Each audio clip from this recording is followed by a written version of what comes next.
एक कथा हमारे पास भी है। सोई कहे सुनाए देव कौन सी कथा है। सोई कहे महाराज जैसा आपने कहा वैसे ही एक पतिव्रत धर्म को पालन करने वाली स्त्री थी। सुंदर वह भी पति की खूब सेवा किया करे।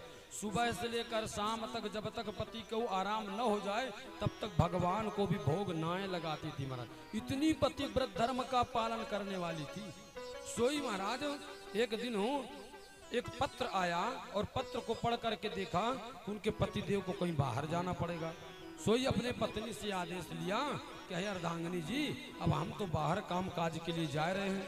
सोई जाने के लिए जैसे भी कहा महाराज तो जाने के लिए जैसे कहा उसी समय पत्नी रुदन करने लगी और रोने लगी। तो रो करके कही सुनो पतिदेव आप तो चले जाएंगे हम किसके सहारे रहेंगे। अब न जाने आपके जाए कब आएंगे वापस आप। सोई काय करें कोई एक काम करो आप अपना ही एक अपने समान पुतला बनाए करके ला के हमको दे दो।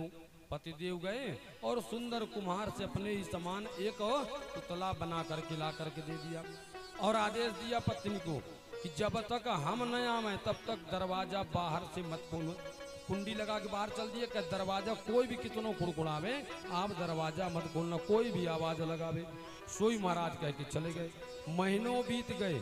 वह स्त्री प्रातः काल जब उठे तो संध्या के सोने तक केवल एक ही काम करे पति सेवा। उस मूर्ति को अलमारी में ले जा करके बैठा लें और बैठा करके सुंदर महाराज उसको स्नान करावे सुंदर चंदन लेप करे वस्त्र पहनावे भोग लगावे। जब जाकर के सेवा पूर्ण हो जाए तब अपना जाकर के भोजन करे। इस प्रकार महीनों व्यतीत हो गए। एक दिन हो 6 माह के बाद जब उसके पतिदेव वापस आए तो ठीक उसी समय वह अपने पतिदेव की सेवा करती। मिट्टी वाले पतिदेव जो थे मूर्ति के और उनके सेवा में लगी हुई थी। अब बाहर में पतिदेव आकर के दरवाजा खड़खड़ाए रहे हैं और सोई खट खट खट की आवाज आ रही है। सोई महाराज उसी समय वह पतिदेव का स्नान करा रही थी। अब उसके मन में था महाराज कि वह पति की सेवा करे बाहर जाके दरवाजा खोले। अब कन्हैया से पूछती हैं वो अब आप ही बताओ कन्हैया कि मिट्टी के बने पति की वह पूजा करे कि जो सच्चे पति बाहर आ गए हैं तो जा करके दरवाजा खोले। आप ही बताओ।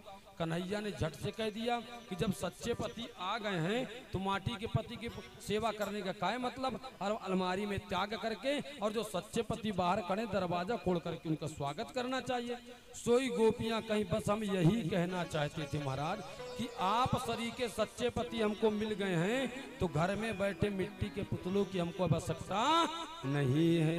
बोल वृंदावन बिहारी लाल की जय हो। महाराज गोपियों की इस निश्चल प्रेम को जब कन्हैया ने देखा तो कन्हैया कहे अब यह देहाभिमान को भूल गई हैं अब इनके साथ यह रास के अधिकारी हो गए मन इनके साथ हो रास रसाया जा सकता है।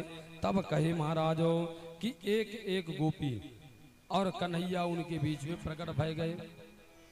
जब भगवान को आते हुए देखा सब प्रसन्न हो गए। श्री राधा जी का स्मरण किया कन्हैया ने और अपने एको हम बहुसामा भाव से बहुत से कन्हैया वहां हो गए। और जैसे भय तो 2 गोपियों के बीच एक कन्हैया आकर के और सुंदर रास लीला करने लगे।